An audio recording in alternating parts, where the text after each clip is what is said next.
Assalamualaikum warahmatullahi wabarakatuh. Kembali lagi dengan saya. Di video kali ini saya akan mencoba membahas materi mata kuliah manajemen resiko. Materi kali ini tentang analisis SWOT dalam perspektif manajemen resiko. Nah,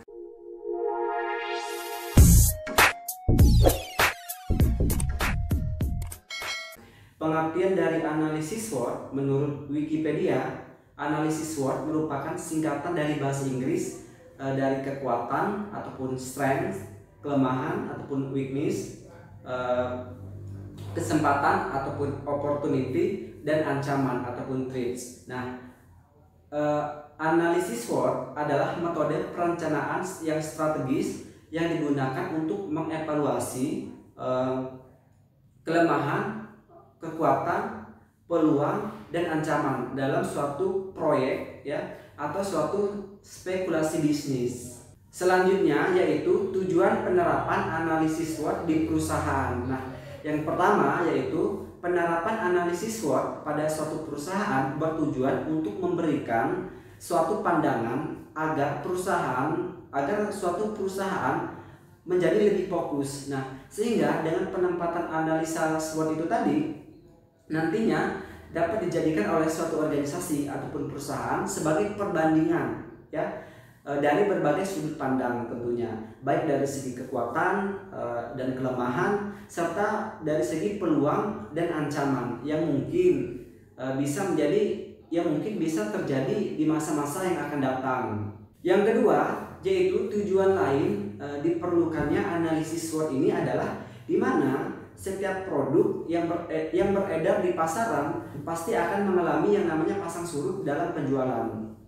Nah, atau yang sering dikenal juga dengan istilah daur hidup produk atau life cycle produk. Nah, konsep daur hidup produk dirujuk berdasarkan keadaan realita, keadaan yang sebenarnya yang terjadi di pasar ataupun di lapangan, bahwa konsumen memiliki tingkat kejenuhan dalam memakai suatu produk, barang ataupun jasa. Materi selanjutnya yaitu faktor eksternal dan faktor internal dalam perspektif analisis SWOT. Nah, analisis SWOT terdiri dari 4 faktor, yaitu yang pertama kekuatan ataupun strength. Nah, sebuah kekuatan perusahaan adalah sumber daya dan kemampuan yang dapat digunakan sebagai dasar untuk mengembangkan competitive advantage. Contoh dari kekuatan tersebut seperti yang pertama itu ada hak paten, nama merek yang kuat ataupun nama dagang, terus ada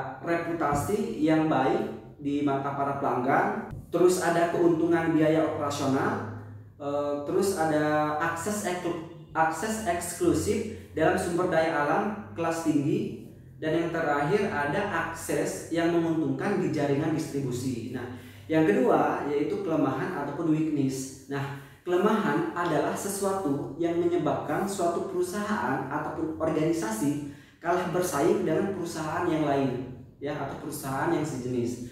Dalam beberapa kasus, kelemahan bagi satu perusahaan mungkin merupakan suatu kekuatan bagi perusahaan yang lainnya. Sebagai contoh, berikut saya akan jelaskan contoh yang dianggap sebagai weakness ataupun kelemahan.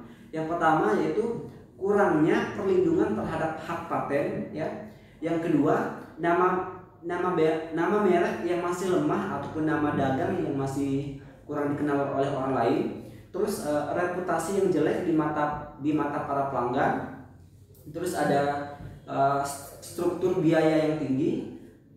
Terus ada lagi kurangnya akses sumber daya alam yang baik, dan yang terakhir yaitu kurangnya akses untuk saluran distribusi yang baik. Yang ketiga, peluang ataupun opportunity. Nah, analisis lingkungan eksternal dapat membuahkan sebuah peluang yang baru bagi sebuah perusahaan ataupun organisasi untuk meraih keuntungan dan pertumbuhan perusahaannya.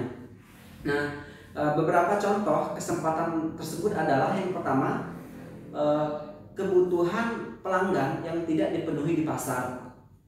Terus ada kedatangan teknologi yang baru. Terus ada juga pelonggaran terhadap suatu peraturan, apakah dari pemerintah ataupun dari yang lain-lain.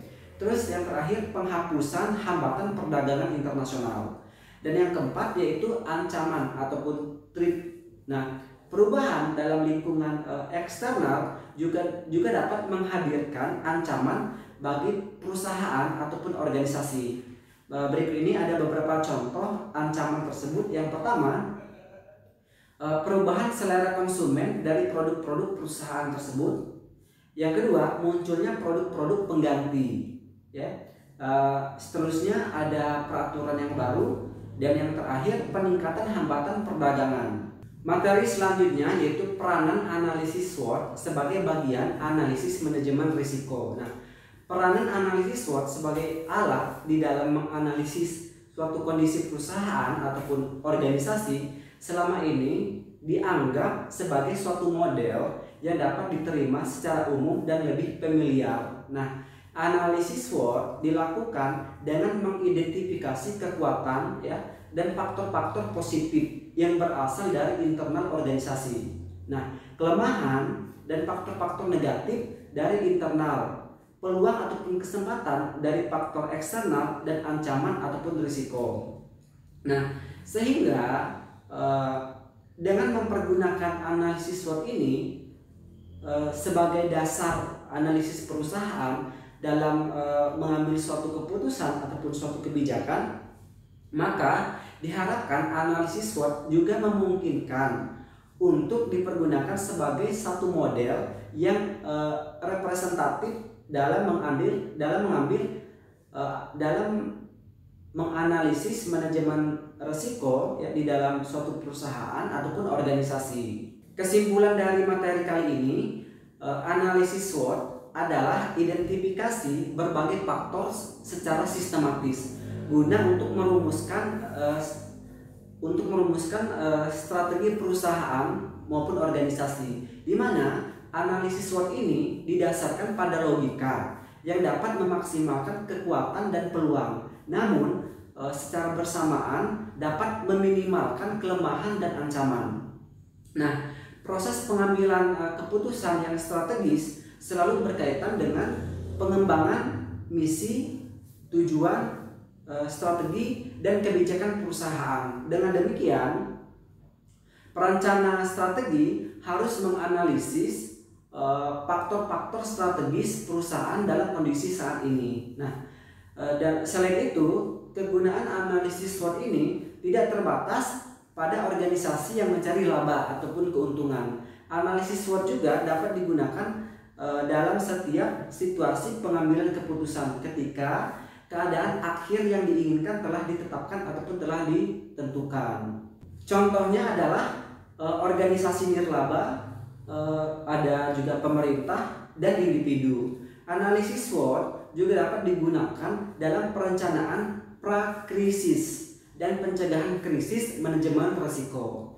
Baik teman-teman, mungkin cukup sekian untuk materi kali ini tentang analisis SWOT mata kuliah manajemen risiko. Lebih dan kurang saya minta maaf kalau cara penyampaian saya kurang jelas ataupun kurang detail, dan saya akhiri. Wassalamualaikum warahmatullahi wabarakatuh.